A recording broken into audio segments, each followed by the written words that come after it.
President Biden's speech before Congress coming up on Wednesday, just before he marks his 100th day in office. The COVID crisis front and center every day, as well as the ongoing problem at the southern border. ABC White House correspondent Mary Alice Parks has more.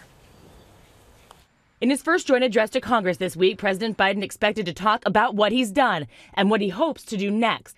He came into office promising to lead the nation out of the coronavirus pandemic. Now, in his first 100 days, 200 million vaccine shots into arms. And a massive recovery package which gave millions of Americans tax breaks and stimulus payments done.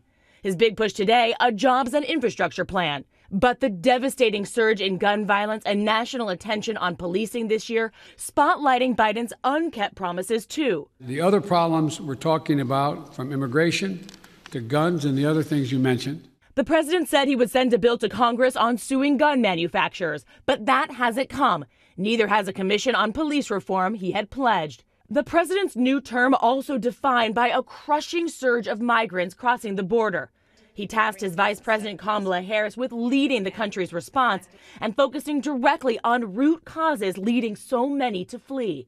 President Biden making good on his campaign promises to roll back many of President Trump's most extreme border policies. But now the White House racing to set up new shelters, like this one in Long Beach, California, to temporarily house unaccompanied minors who crossed alone.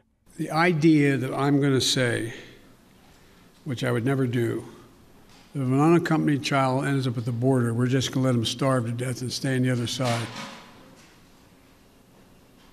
No previous administration did that either, except Trump. This weekend, new video released from Border Patrol showing desperate and extreme measures migrants take. 3 adults lowered over a piece of border wall with ropes. 2 children seen hanging on. Our Matt Gutman reporting from Guatemala this week, where drought and hurricanes have decimated farmland. Now, Vice President Kamala Harris tomorrow planning to speak to Guatemala's president, again looking at root causes like gang violence and poverty, leading so many to take such a dangerous journey. Dan? Mary Alice, thank you very much. We have newly released numbers this morning from an ABC News Washington Post poll. Look at this. 52% of Americans approve of Joe Biden's work in office as he approaches the 100-day mark. That is 10 points higher than Donald Trump at this point in his presidency, but 17 points lower than Barack Obama. So let's bring in our ABC News political director, Rick Klein. Rick, good morning. What's your take on these top-line numbers from the poll?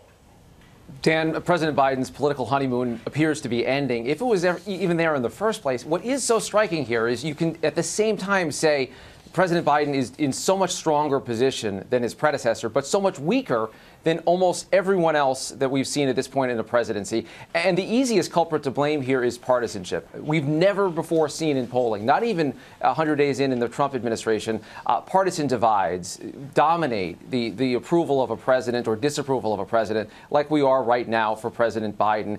And that, of course, is problematic for a president who promised unity, has talked about bipartisanship, and has talked about Republican support that he sees out there in the country for his policy initiatives. You're starting to see that slip away.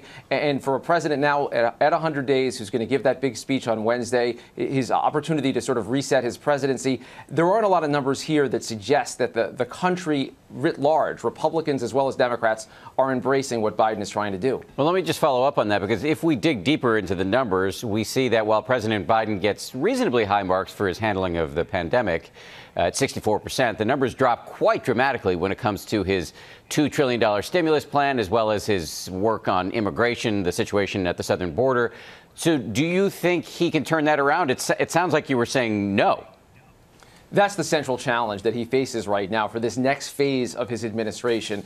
Look, for the view of a lot of folks at the White House, a lot of Democrats, even many Republicans, if you don't get COVID right, then there's no sense trying to do anything else. That is the biggest thing. So if you can get that under control, then you have the opportunity to build on that. But we see in this poll deep skepticism about whether Biden is trying to grow government too large, too fast, a lot of concern about some of the scope of his programs, and some mixed messaging. 2-to-1 margin, Americans say they want President Biden to make major concessions to try to get Republicans on board. But of course, no Republicans voted for that COVID bill.